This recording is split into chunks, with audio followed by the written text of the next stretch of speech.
I'm Samantha, I'm 34 years old, and my parents are methodically trying to ruin my life. They are attempting to destroy me financially and socially, all because the grandchild they essentially paid for wasn't born in perfect, flawless condition.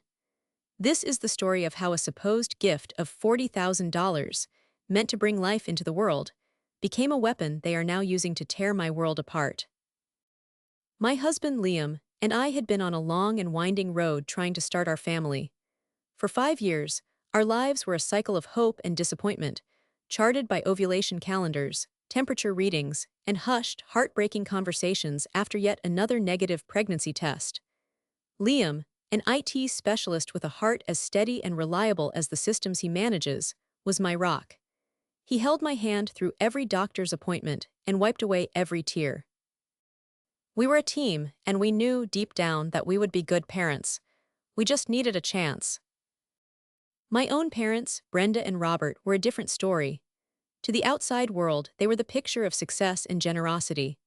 My father, Robert, had a quiet, passive nature, but his silence was a form of agreement, a willing co-signature on every one of my mother's grand, controlling schemes. It was my mother, Brenda, who was the true architect of our family's dynamic.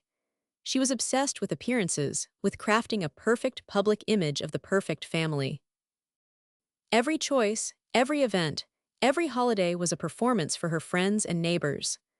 Love, in her world, was not a feeling. It was a transaction, an investment that was expected to yield impressive returns she could brag about at her weekly bridge club meetings. This wasn't a new development. My entire life had been a series of attempts to fit into the mold she had created for me. I saw the first clear signs of this when it was time to choose a college major. My heart was set on art. I loved creating, and my portfolio had even earned me a scholarship to a well-regarded arts program. But to my mother, graphic designer wasn't a title she could proudly announce. It lacked prestige. "Samantha, be realistic," she'd said, sitting me down at the dining room table, a place reserved for serious, one-sided discussions. "An artist, that's a hobby, not a career. What will people think? Your cousin Mark is going into pre-law at a top-tier university. We need you to do something substantial. Business, maybe, or accounting." My father just nodded along, adding, "Your mother has a point. You need to think about your future, your stability." Their version of stability was a direct reflection of their own social standing. I fought back, but their pressure was relentless.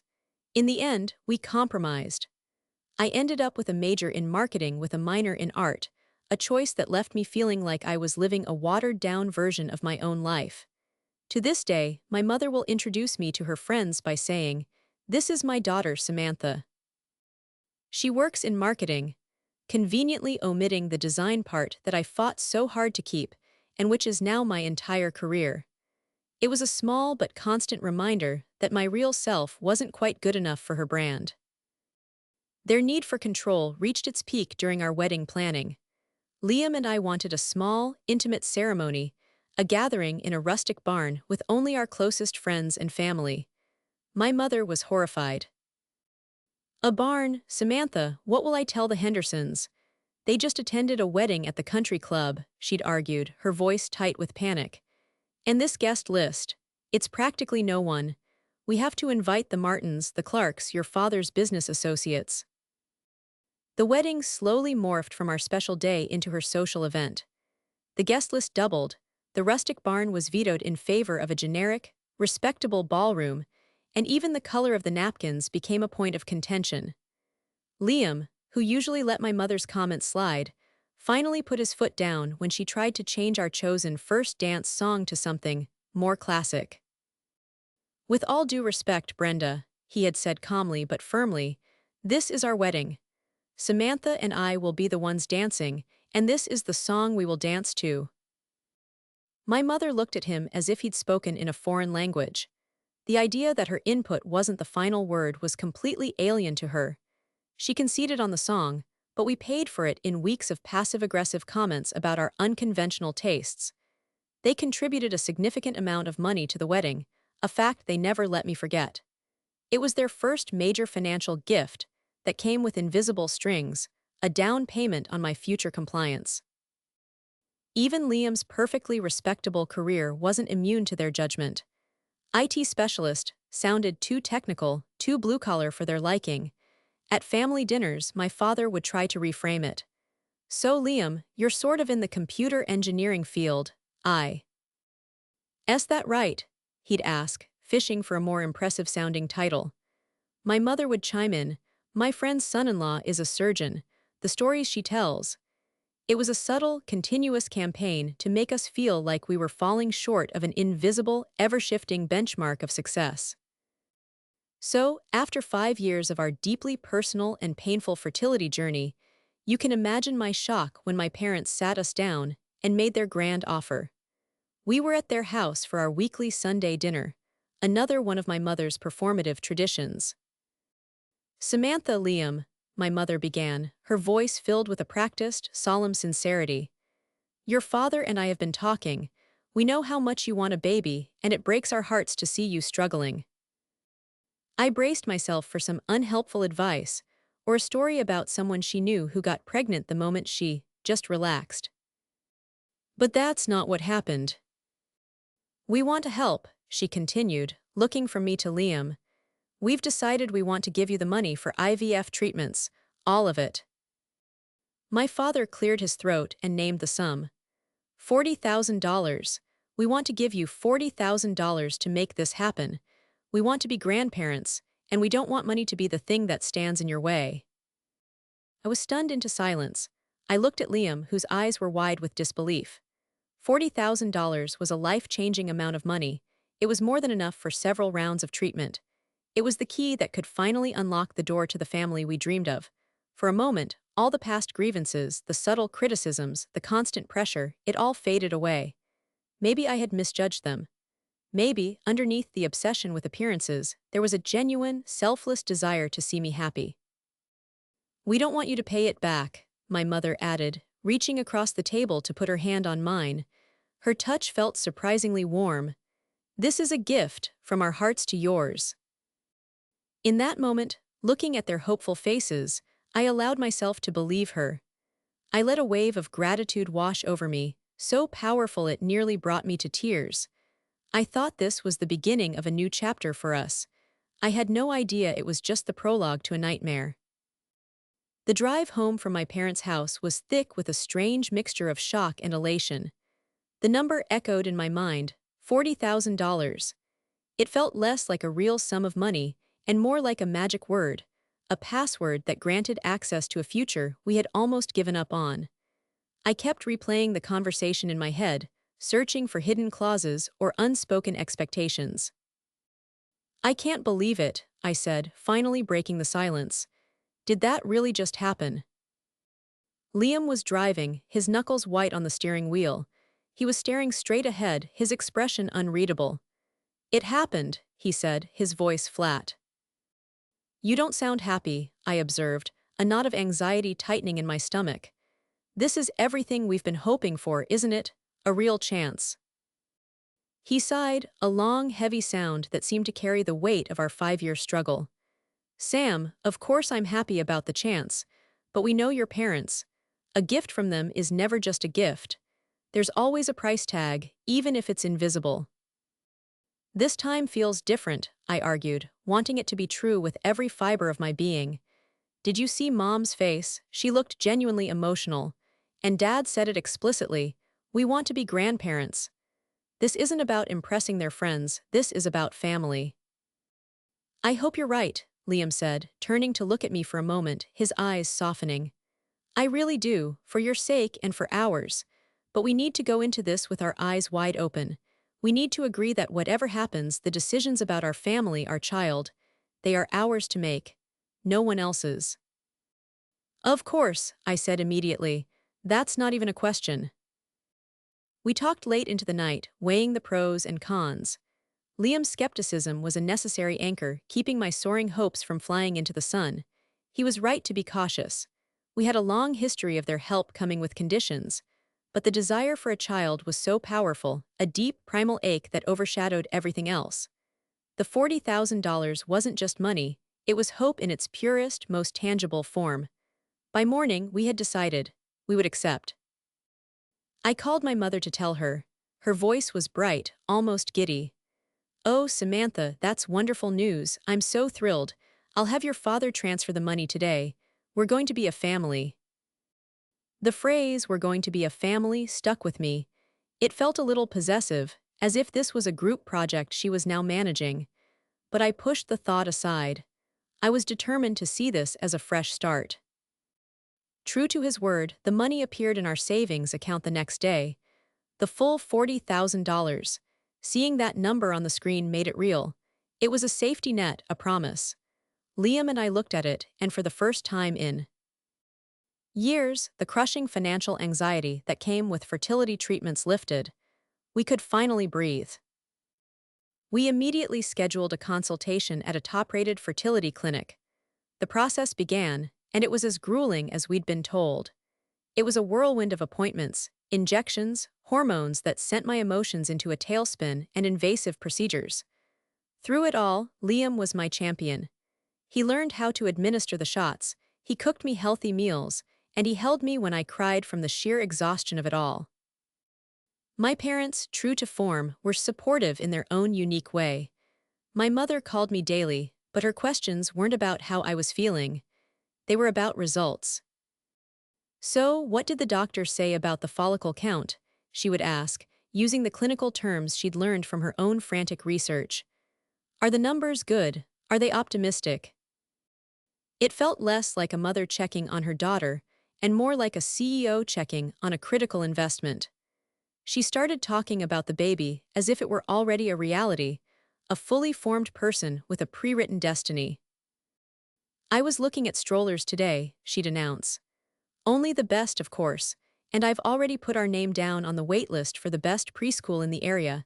You have to get in early, you know."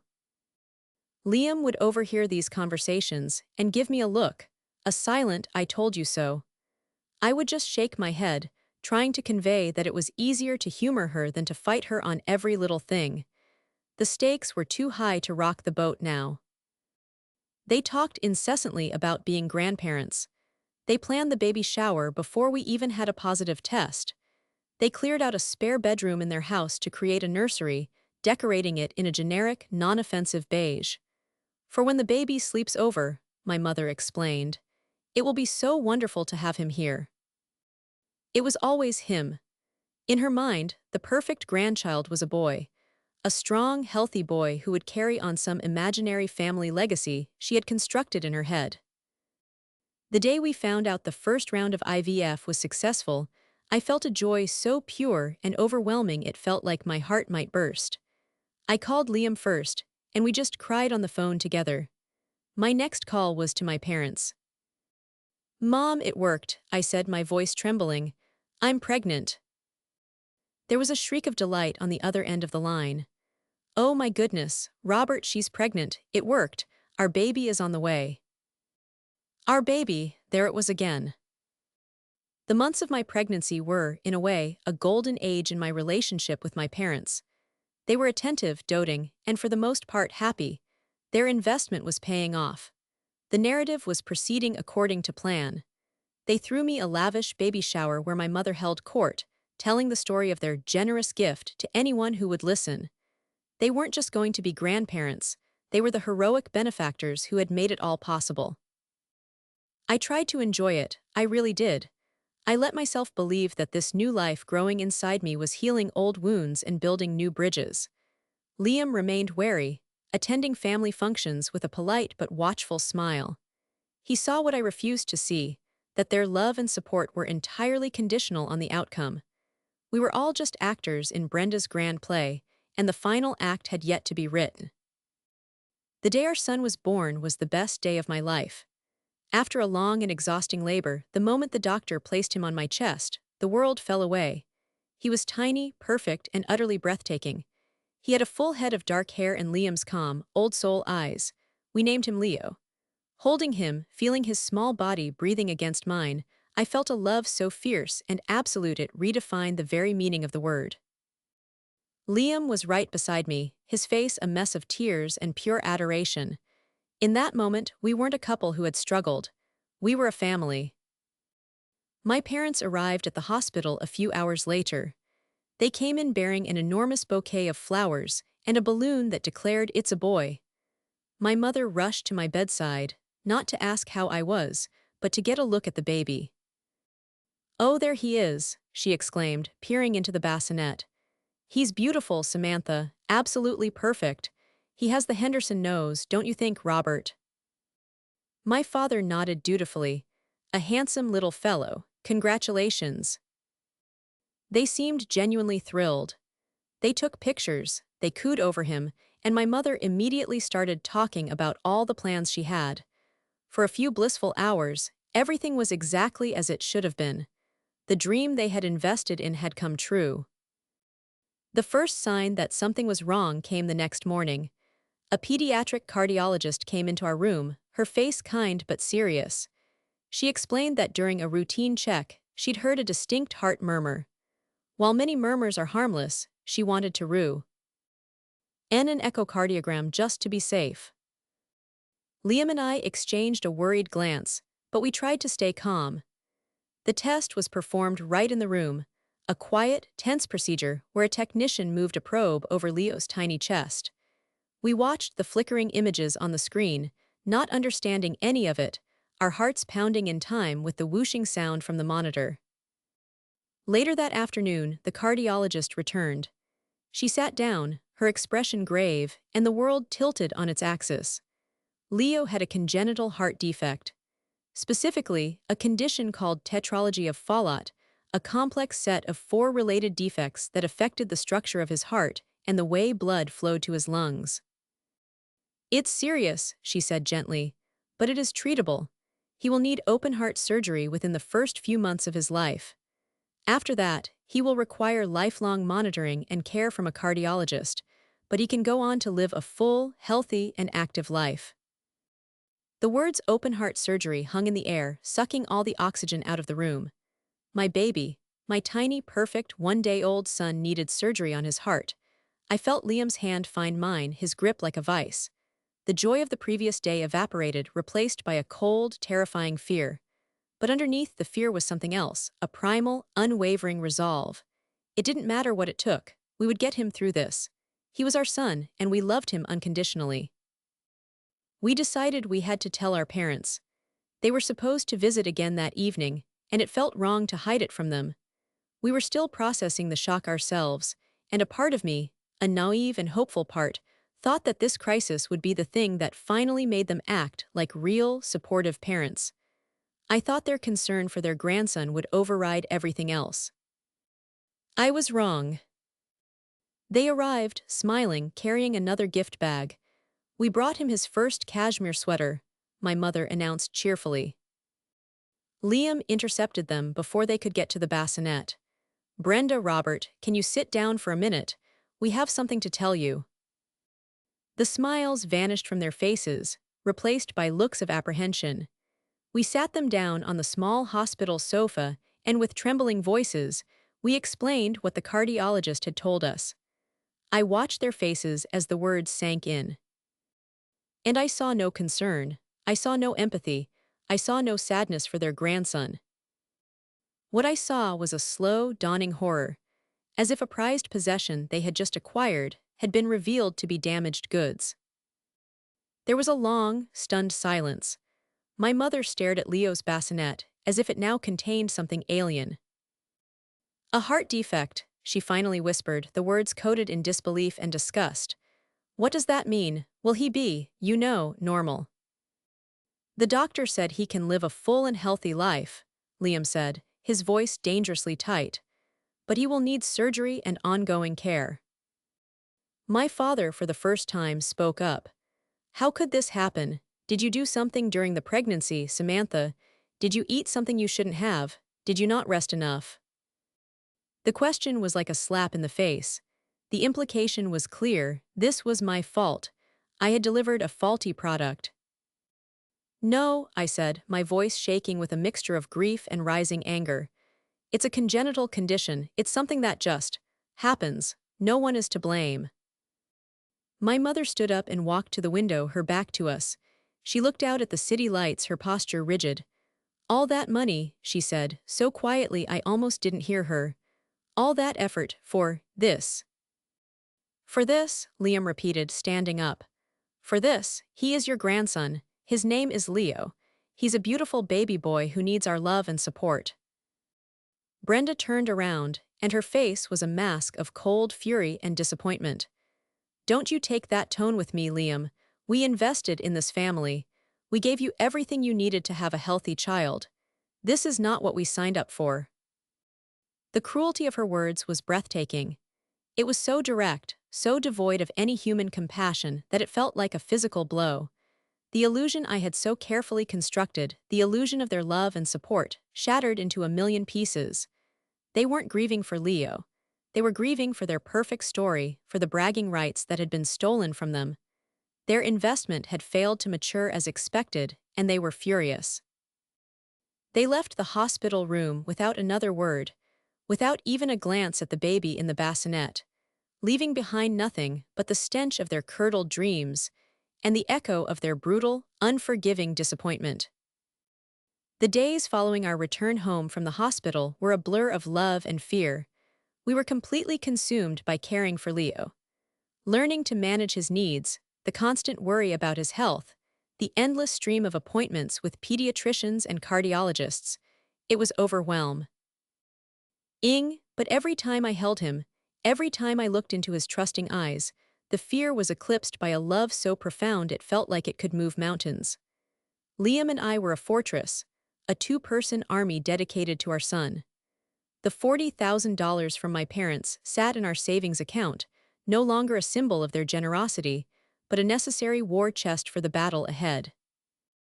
We knew the surgery and subsequent care would be expensive, and having that buffer was a small comfort in a sea of anxiety. My parents were ghosts. They didn't call, they didn't text. The daily check-ins from my mother had ceased entirely. The silence was unnerving, but a part of me was relieved. We didn't have the emotional energy to deal with their disappointment on top of everything else. We needed to focus on Leo. About 2 weeks after we came home, my phone finally rang. It was my mother. "Samantha," she said, her voice devoid of any warmth. "Your father and I need to see you and Liam. We need to talk. Can you come over for dinner on Sunday?" It wasn't a request, it was a summons. "Mom, we're not really up for a big dinner," I said, Leo asleep on my chest. "Things are very hectic here." "This is not a social call," she replied coolly. "It's important, be here at 6. And she hung up. Liam and I debated whether to go. "It's a trap, Sam," he warned. "You know it is, they're going to ambush us." "I know," I said, "but what else can we do? If we don't go, they'll just escalate. Maybe it's better to face it and get it over with." That Sunday, we found a trusted friend to watch Leo for a few hours and drove to my parents' house, a sense of dread hanging over us like a shroud. The house, usually so lively and full of my mother's performative warmth, felt cold and sterile. They greeted us at the door with stiff, formal expressions. There were no hugs, no questions about the baby. They led us into the living room, where they sat opposite us on their pristine sofa. This wasn't a family gathering, it was a corporate negotiation, and we were the junior party about to be downsized. My father, clearly prompted by my mother, was the one to speak first. He cleared his throat, adjusting his glasses nervously. "Samantha, Liam, we've been doing a lot of thinking. We've come to a decision," my mother cut in, impatient with his preamble. "We want the money back." I stared at her, thinking I must have misheard. What money?" "Don't be dense, Samantha," she snapped. "The $40,000, we want it back, all of it." Liam let out a short, incredulous laugh. "You're joking, right? This has to be some kind of sick joke." "We have never been more serious," my father said, his voice gaining a sliver of conviction. "That money was an investment in a healthy grandchild, in the future of this family. The circumstances have changed." I felt a volcanic rage building inside me, so hot it burned my throat. "The circumstances have changed. My son, your grandson, has a medical condition. He needs surgery. We need that money now more than ever for his medical bills, for the time we have to take off work to care for him. You can't be serious. That is precisely the point, my mother said, leaning forward, her eyes like chips of ice. This was not part of the agreement. The money was for a healthy start. It wasn't meant to be used for this, for endless medical problems. It's a waste. A waste. She called the money that could save her grandson's life a waste. It was a gift, I finally yelled, my voice cracking. You said it was a gift. You stood in this very room and said, "From our hearts to yours." A gift with an expectation, she retorted calmly. An expectation of a normal, healthy outcome, an expectation you failed to meet. The accusation hung in the air, grotesque and monstrous. She was blaming me for our son's genetics, for the random, cruel lottery of biology. Liam stood up, his fists clenched at his sides. He was shaking with fury. That's it, we're done. You are the most unbelievably cruel, monstrous people I have ever met. You're not getting a single cent of that money. It's going to go towards saving your grandson's life, whether you care about him or not. My father stood up too, his face flushed. That money is from our retirement fund. We gave it to you in good faith. We need it back. You didn't seem too worried about your retirement when you were planning to buy a perfect grandchild you could show off to your friends. I shot back, tears of rage now streaming down my face. Was that the deal, Mom? Was it? I get the IVF, I have the baby, and you get to parade him around at the country club. And if he comes out with a problem, the deal is off. My mother didn't even flinch. You're being hysterical, Samantha. It's a simple financial matter. You have something that belongs to us. We require you to return it. The cold, clinical language, the complete detachment from the reality of the situation, it was more pain. Full than any amount of yelling would have been. They didn't see a family in crisis. They didn't see their daughter, terrified for her child. They saw a broken contract and a financial loss.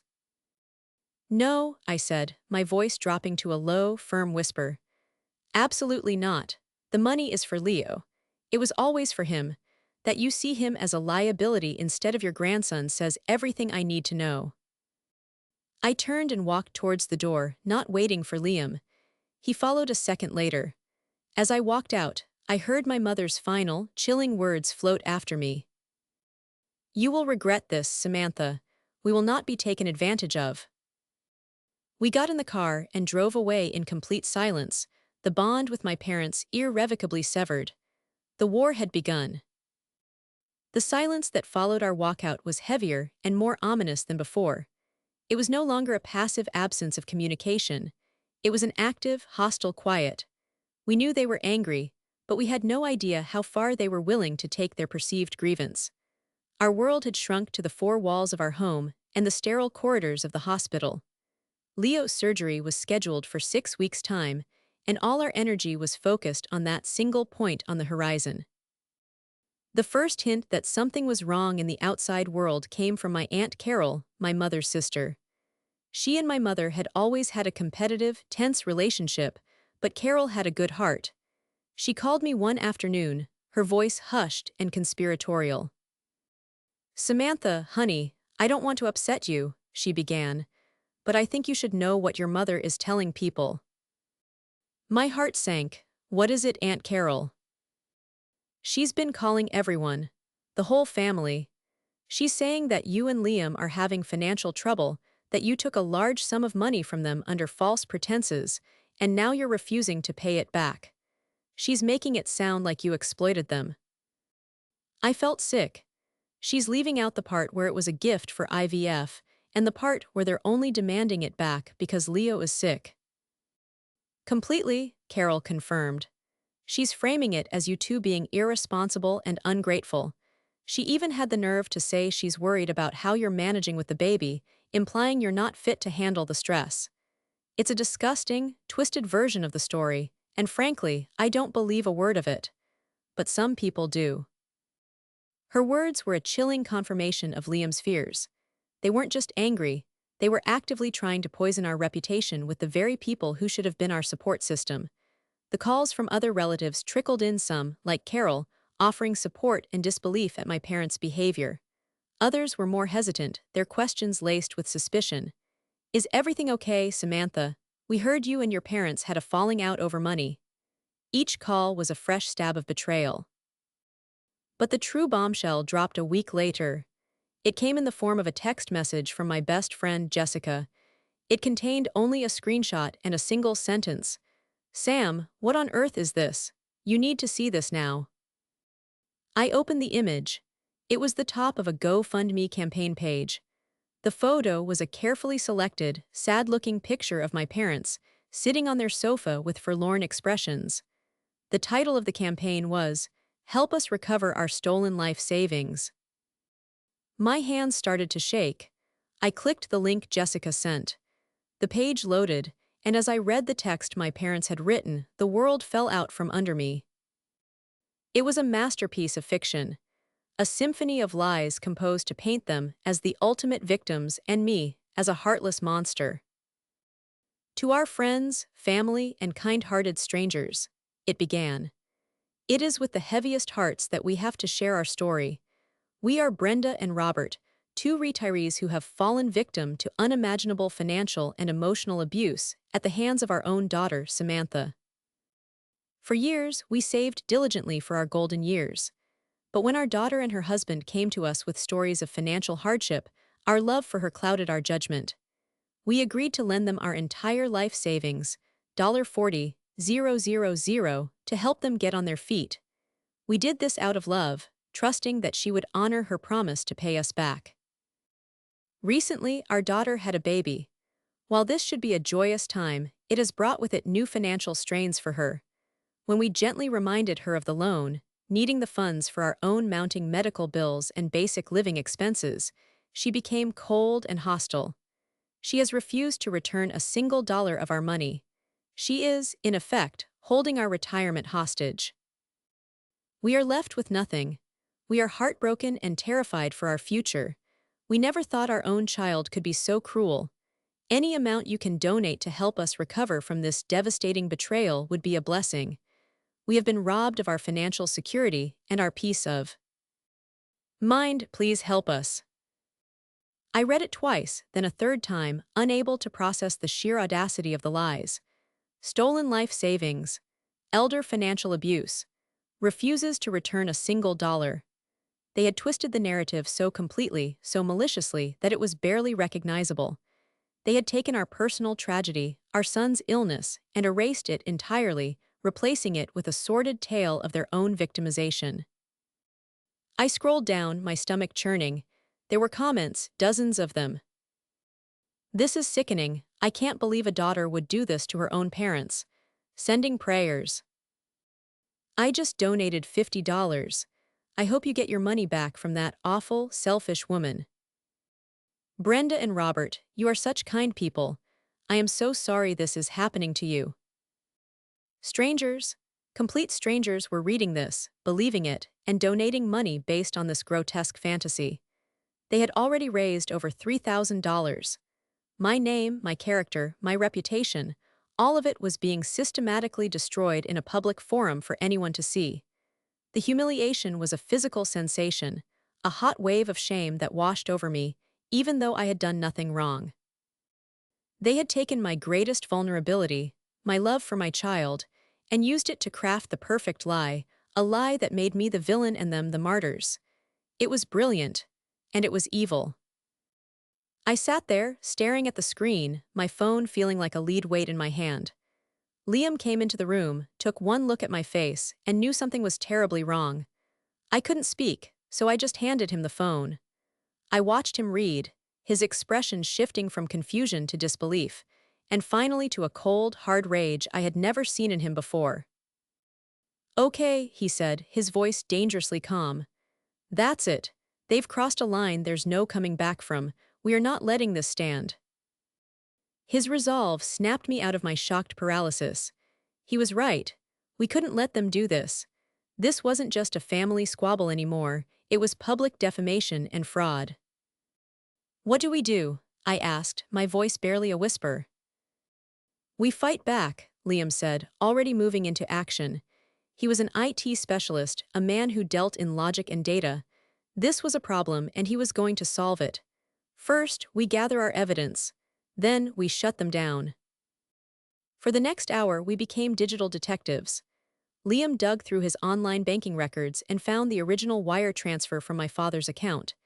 In the memo line, my father himself had written, "A gift for our future grandchild." It was our smoking gun. We then sifted through months of text messages. We found dozens from my mother, excitedly discussing the IVF process, talking about her future grandchild, and planning the baby shower. We found texts from me, thanking them profusely for their incredibly generous gift. We took screenshots of everything, compiling a digital dossier of the truth. Once we had our evidence, the next step was the hardest. I knew I had to confront them directly. I needed to hear them say it, to understand if there was any shred of humanity left in them. With Liam sitting beside me, his hand on my shoulder, I dialed my mother's number. She answered on the second ring, her voice surprisingly cheerful. "Samantha, I was wondering when you'd call." "I saw the GoFundMe," I said, dispensing with any pleasantries. The cheerfulness vanished.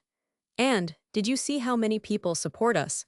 People understand what it's like to be taken advantage of."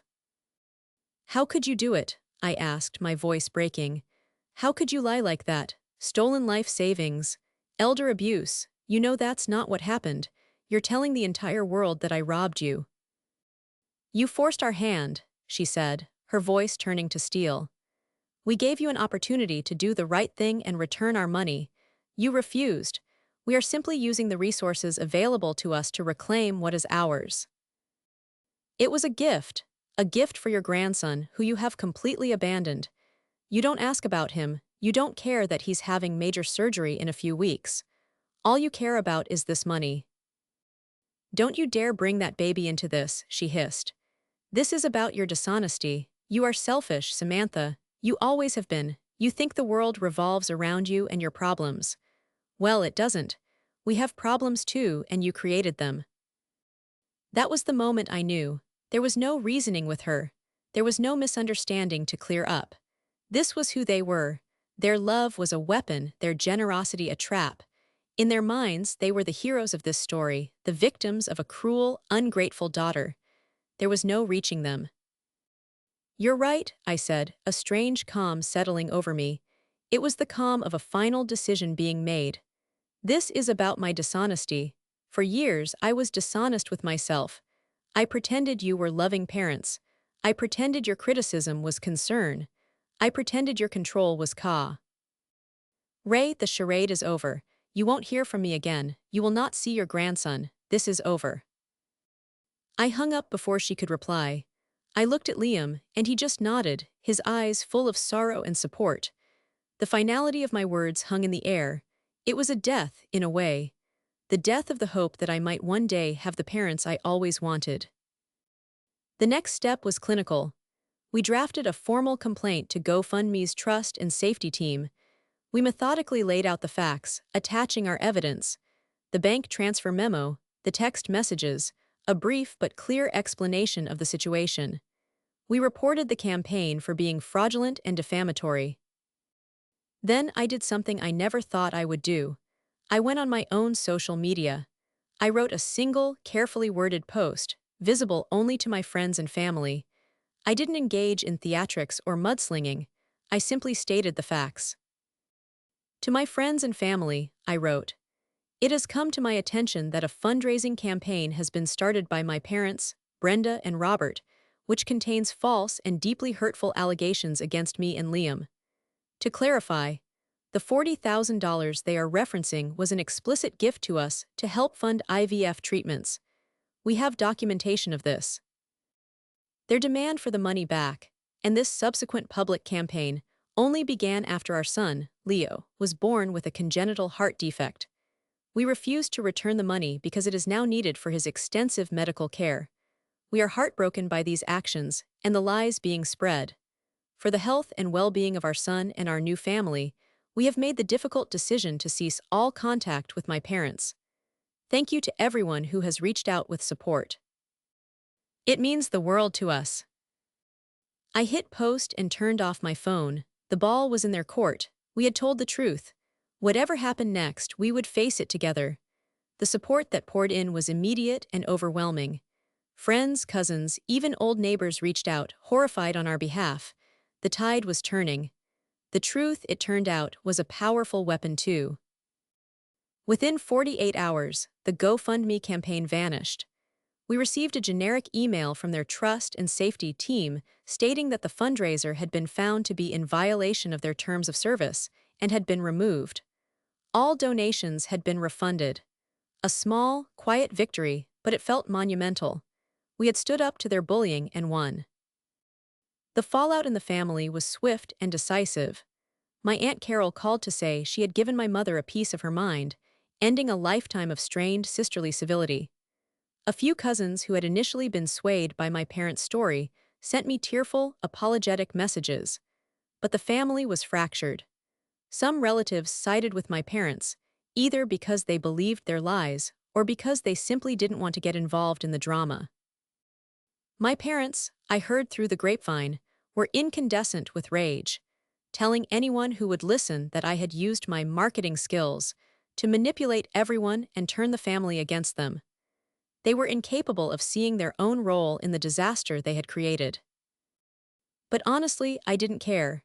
Their voices, which had been the deafening soundtrack to my entire life, were finally fading into the background. A profound sense of peace began to settle in our home. Without the constant anxiety of their judgment, Liam and I could focus entirely on what mattered: Leo. The day of his surgery was the longest, most terrifying day of our lives. We handed our tiny, trusting son over to the surgical team and then sat in a sterile waiting room for 6 hours, running on coffee and prayer. But the surgeon came out with a smile on his face. The operation was a complete success. Leo's heart was repaired. Seeing him afterward in the pediatric ICU, hooked up to a dozen machines, was gut-wrenching, but he was a fighter. Every day he grew stronger. One by one, the tubes and wires were removed. The first time I was able to hold him again, to feel his mended heart beating steadily against my own, was a moment of pure, unadulterated grace. He had made it. We had made it. The $40,000, once a source of so much conflict, became exactly what it was meant to be: a lifeline. It covered the mountain of medical bills that our insurance didn't fully pay for. It allowed Liam to take unpaid time off work to help me during Leo's difficult recovery period. It paid for the specialized equipment we needed at home. It gave us breathing room, allowing us to focus on our son's healing without the added terror of financial ruin. In the end, my parents' money, despite their cruelest intentions, was used to save the grandson they had disowned. There was a bitter, poetic justice in that. Months have passed. Leo is a happy, thriving baby. He has a scar down his chest, a silver line that we call his zipper. To us, it isn't a mark of imperfection, it's a testament to his strength, a medal he earned in his first great battle. He will need to see a cardiologist for the rest of his life, but his future is bright. Our future is bright. I sometimes feel a pang of sadness for the loss of my parents. I grieve for the relationship we could have had, for the grandparents Leo will never know. But the grief is shallow, eclipsed by the deep, steady peace that has taken its place. I am no longer a daughter trying to earn a love that was always conditional. I am a mother, a wife, and the co-creator of a family built on a foundation of unconditional love and unwavering support. Liam and I are stronger than ever. We faced the worst kind of betrayal and came out the other side, united. Looking at him playing with our beautiful son on the living room floor, his laughter filling the space where my parents' criticism used to echo, I know I made the right choice. We chose our son. We chose our peace. We chose our own family. So I leave this story with you, the listener. It's easy to get caught up in what family is supposed to be, but I've learned that true family isn't about blood or obligation. It's about who shows up when the storm hits. It's about who loves you not in spite of your scars, but because of the strength it took to get them. I lost my parents, but I found my family, and for that, I am eternally grateful.